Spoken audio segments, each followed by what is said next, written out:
Salut à tous et bienvenue sur la chaîne des champions. J'espère que vous portez tous bien.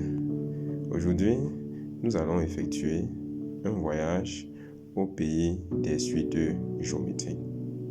Pendant ce voyage, nous allons voir les différentes spécificités et toutes les astuces liées aux suites géométriques au travers d'un exercice corrigé.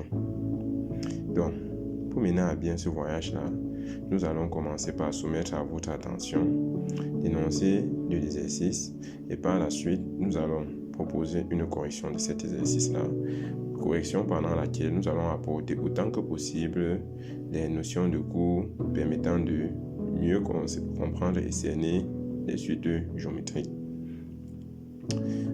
L'énoncé de l'exercice est le suivant. On considère la suite UN définie pour toute entier naturelle n par u de 0 égale à 1, u de n plus 1 égale à 1 demi de un plus 1 quart. On nous demande dans un premier temps de calculer les valeurs de U1, U2 et U3. Après cela, on définit pour tout n pris dans grand N la suite Wn de terme général Wn égale à Un moins 1 demi. En question 2a, on nous demande de montrer que Wn est une suite géométrique, puis de préciser son premier terme et sa raison. Par la suite, on nous demande d'exprimer Wn et Un en fonction de n. En question 3, on nous demande de déterminer le sens de variation des suites Wn et Un. Comme question 4, on nous pose la somme Sn qui est W0 plus W1 plus plus Wn moins 1. Il est question d'exprimer Sn ici en fonction de n. Et comme cinquième et dernière question, on demande d'en déduire la valeur de S100 définie de la manière suivante W0 plus W1 plus plus W99. Voilà un peu ce sur quoi nous allons travailler aujourd'hui. Donc, si ceci vous intéresse, n'oubliez surtout pas de liker la vidéo, de la partager autour de vous, de vous abonner et surtout d'activer la cloche de notification pour ne pas rater les prochains contenus. Donc, bon travail à vous. Mettez pause à la vidéo, traitez l'exercice par vous-même et si jamais vous trouvez, tant mieux. Sinon, je vous propose une solution juste après le générique.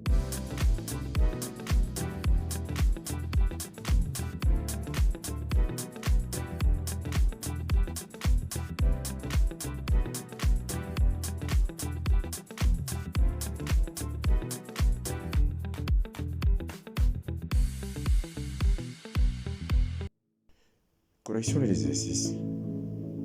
Calculons U1, U2 et U3. Rappelons l'expression de la suite UN. On a U0 égale à 1 et UN plus 1 égale à 1 demi de UN plus 1 quart. Pour calculer les valeurs de U1, U2 et U3, nous serons amenés à fixer à chaque fois la valeur de n. Comme première valeur fixée, nous allons fixer n égale à 0 et vous verrez pourquoi par la suite. Donc, pour n égale à 0, on se rend compte que on a U de 0 plus 1 égale à 1 demi de U de 0 plus 1 quart. Ce qui nous conduit tout simplement à U de 1 égale à 1 demi de U0. U0 étant égal à 1, on remplace tout simplement par sa valeur plus 1 quart. Un calcul simple nous permet d'obtenir 2 plus 1 sur 4. Autrement dit, U1 est bien égal à 3 quarts. Bravo à ceux qui ont eu ce résultat. Par la suite, pour avoir U2, je vais fixer à présent n égale à 2. En fixant n égale à 1, autant pour moi, en fixant n égale à 1, on obtient u de 1 plus 1 égale à 1 demi de u de 1 plus 4. Ce qui nous conduit à u de 2 égale à 1 demi de 3 quarts plus 1 quart. Autrement dit, u de 2 n'est rien d'autre que 3 plus 2 sur 8, soit u de 2 égale à 5 huitièmes. Bravo à ceux qui ont eu ce résultat. Poursuivons, fixons cette fois-ci n égale à 2. Cela étant fait, on obtient u de 2 plus 1 égale à 1 demi plus u de 2, soit plus 1 quart autant pour moi, soit u de 3 égale à 1 demi de 5 huitièmes plus 1 quart. Un calcul simple nous permet d'obtenir 5 plus 4 sur 16, soit u de 3 égale à 9 16e. Félicitations à ceux-là qui ont eu les 3 bonnes réponses. Attaquons à présent notre question 2. On nous demande de montrer que Wn est une suite géométrique, puis de préciser son premier terme et sa raison. Commençons par rappeler l'expression de Wn. Wn est défini comme Un moins 1 demi. Maintenant, qu'est-ce qu'on attend de nous? Qu'est-ce qu'il faut faire concrètement pour démontrer que U de Wn est géométrique? Oui, Toto, dis-nous. Il nous dit montrer que le rapport Wn plus 1 sur Wn est une constante. Très bien. Si on se rappelle bien, lorsqu'on arrive à montrer que ce rapport est une constante, cette constante est appelée la raison de la suite Wn. Appliquons donc ce qu'il nous dit. On a Wn plus 1 sur Wn égale, on remplace Wn par sa valeur. Donc, en passant au rang n plus 1, on a bien U de n plus 1 moins 1 demi. Et sur U de n moins 1 demi. En remplaçant U de n plus 1 par sa valeur, on obtient tout simplement 1 demi de Un plus 1 quart moins 1 demi sur 2 fois Un moins 1 sur 2. Donc, au dénominateur, on n'a fait que ramener la fraction qui y était au même dénominateur, tout simplement. Poursuivons notre calcul. En essayant de ramener au même dénominateur, on obtient bien 2 fois Un plus 1 moins 2 fois. Donc, on a ramené toutes les fractions du numérateur au même dénominateur. Pareil pour toutes les fractions du dénominateur au même dénominateur.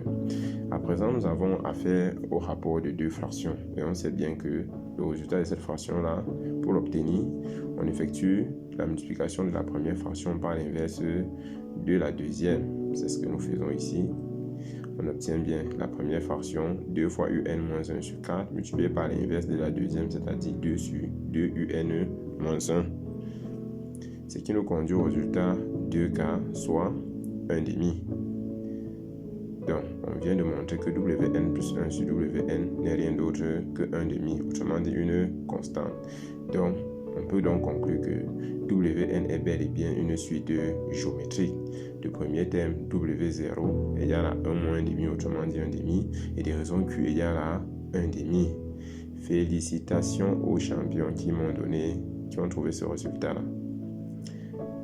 Passons donc à notre question 2b. On nous demande en question 2b d'exprimer Wn et Un en fonction de n.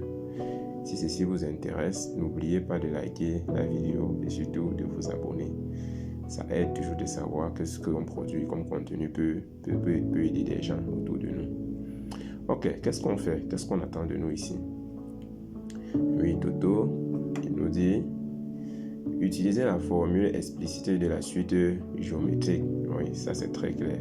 On sait que pour une suite géométrique comme Wn, le premier terme W0, la formule explicite est donnée par Wn égale à W0 fois Q puissance N. Pour ceux qui ne se rappellent pas, vous n'avez qu'à jeter un coup d'œil dans votre cours et vous ferez bien que c'est ce qui est écrit. Donc, on a Wn égale à W0 fois Q puissance N. En remplaçant chaque membre, on a la valeur de Q, on a la valeur de W0. En remplaçant chacun par sa valeur, on obtient bien sûr Wn égale à 1 demi fois 1 demi puissance N. Ceci étant fait, on obtient donc Wn égale à 1 demi puissance N plus 1. Ah oui, rappelez-vous, A puissance N fois A puissance M, c'est tout simplement A puissance N plus M. C'est ce que nous appliquons ici. Ok, voilà donc l'expression de Wn en fonction de N. À présent, exprimons U de N aussi en fonction de N. Qu'est-ce qu'on fait? Rappelons-nous que Wn était par définition Un moins 1 demi, ce qui nous permet de dire U de N est égal à Wn plus 1 demi. On peut donc remplacer Wn par sa valeur, ce qui nous conduit à U de N égale à 1 demi de N plus 1 plus 1 demi. Félicitations aux champions qui ont eu ce résultat-là. Continuons donc avec la prochaine question où on nous demande de déterminer le sens de variation des suites Wn et Un. Qu'est-ce qu'il faut faire ici? Rappelons-nous, une suite n'est rien d'autre qu'une fonction ayant pour ensemble de départ n ou une partie de n. Donc, on peut donc s'amuser à utiliser les mêmes méthodes que nous avons vues pour les fonctions ici. Bon, regardons ce que Toto nous propose ici. Il nous dit, puisque Wn est une suite à terme positif, on peut comparer Wn plus 1 sur Wn à 1. Oui, ça marche très bien. Donc, terme positif veut dire, quel que soit le terme de Wn que je calcule, je vais toujours trouver un nombre positif. Et c'est le cas ici. Wn n'est rien d'autre que 1 demi puissance n plus 1. Donc, appliquons donc ce qu'il dit. Wn, rappelons l'expression de Wn, c'est 1 demi puissance n plus 1. Donc, le rapport Wn plus 1 sur Wn nous donne 1 demi de Wn plus 2 sur 1 demi de Wn plus 1. On est bien d'accord. Donc, ce qui nous conduit tout simplement à dire, on a bien 1 demi puissance n plus 2, c'est tout simplement 1 demi fois 1 demi puissance n plus 1. Après simplification, on obtient tout simplement 1 demi. 1 demi qui est bien plus petit que 1. Je crois qu'on est ensemble, on est en face. Ok. On obtient donc quoi? Wn plus 1 sur Wn plus petit que 1. Conclusion, Wn plus 1 est plus petit que Wn pour tout n entier naturel. On conclut simplement que quoi? Wn est une suite décroissante. Car à chaque fois, le terme de rang plus grand est plus petit en termes de valeur que le terme de rang précédent. Donc, par définition, on conclut que Wn est bien une suite décroissante. Qu'en est-il de U de n maintenant? Si on se rappelle, U de n est tout simplement égal à Wn moins 1 demi. Autrement dit, U de n plus 1 moins U de n est égal à Wn plus 1 plus 1 demi moins Wn plus 1 demi. Un calcul simple nous permet de nous débarrasser des 1 demi et on obtient Wn plus 1 moins Wn. Wn étant une suite géométrique, pour obtenir le terme de rang n plus 1, on multiplie tout simplement le terme de rang n par la raison. C'est pourquoi on voit ici 1 demi de Wn moins Wn. En mettant Wn en facteur, on obtient tout simplement moins 1 demi de Wn. On est d'accord, non? Donc, Wn étant un terme positif, on obtient que Wn plus 1 moins Wn est inférieur à 0. On est d'accord? Ce qui permet donc de dire U de n plus 1, U de n plus 1 moins U de n est inférieur à 0. Conclusion, Wn est bien une suite décroissante. Donc, car cette différence-là est négative. Ça sous-entend qu'à chaque fois, le terme de rang précédent est plus grand que le terme de rang suivant. Bravo aux champions qui ont eu ce résultat. Courage, tenez bon les gars, c'est bientôt fini. Question 4. Avant-dernière question. On pose S de n égale à W0 plus W1 plus Wn. On me demande d'exprimer Sn en fonction de n. Donc, un coup d'œil rapide me permet de voir déjà qu'il est question ici de la somme des n premiers termes d'une suite géométrique. Qu'est-ce qu'il faut donc faire pour pouvoir donner cette somme-là? 8. Toto dit-nous, il nous dit, on peut utiliser la formule de la somme des termes d'une suite géométrique. Je suis très d'accord avec lui. Qu'est-ce que cette formule-là dit? Elle nous dit Sn est égal à premier terme de la somme fois 1 moins Q. Q étant la raison, puissance nombre de termes divisé par 1 moins Q. Généralement, on va appliquer cette formule si lorsque la raison est différente de 1. Mais ça n'a pas d'intérêt, une suite géométrique qui a pour raison 1. Mais ça vaut la peine de le préciser. Donc, ça veut donc dire quoi? Pour avoir cette somme-ci, je vais aller identifier mon premier terme, le premier terme de ma somme, c'est-à-dire W0. J'ai donc Sn égale à W0 fois 1 moins Q, Q étant 1 demi, je remplace Q par 1 demi. Puissance nombre de termes. Le nombre de termes ici, c'est l'indice du dernier terme, c'est-à-dire n moins 1, moins l'indice du premier terme, c'est-à-dire 0, plus 1. Voilà comment on fait pour avoir le nombre de termes. Divisé par 1 moins 1 demi. En remplaçant W0 par sa valeur et en effectuant les différents calculs, on obtient bien 1 demi fois 1 moins Q puissance n divisé par 1 demi. On peut donc simplifier, on a donc 1 demi au numérateur, 1 demi au dénominateur. En simplifiant par 1 demi, on obtient tout simplement S de n égale à 1 moins 1 demi puissance n. Bravo aux champions qui ont eu ce résultat. Félicitations vraiment si vous avez eu toutes les réponses jusqu'ici. Je pense que vous êtes suffisamment armés pour votre examen si jusqu'ici vous avez eu toutes ces réponses-là. Donc, poursuivons donc avec la dernière question. La dernière question est une question de trouver la valeur de S100. S100 représente la somme des 100 premiers termes de notre suite. Donc, qu'est-ce qu'il faut faire ici? Qu'est-ce qu'il faut faire pour trouver la valeur de S100? Oui, Toto, il nous dit Remplacer n par 100 dans la formule générale de Sn, c'est clair. Puisqu'on a déjà calculé on a une formule pour les n premiers termes. On n'a qu'à remplacer. Donc Sn étant à 1 moins 1 demi de n, je peux remplacer tout simplement n par 100, ce qui me permet d'avoir 100 plus 1 moins 1 demi puissance 100. Autrement dit, Sn transmis à 0,9999. Lorsque vous tapez sur votre machine, vous obtenez ce résultat-là. Donc S100 est environ égal à 1. Donc lorsqu'on va sommer les 100 premiers termes obtenus, on aura une valeur très proche de 1. Bravo à ceux qui ont eu ce résultat. Félicitations à vous.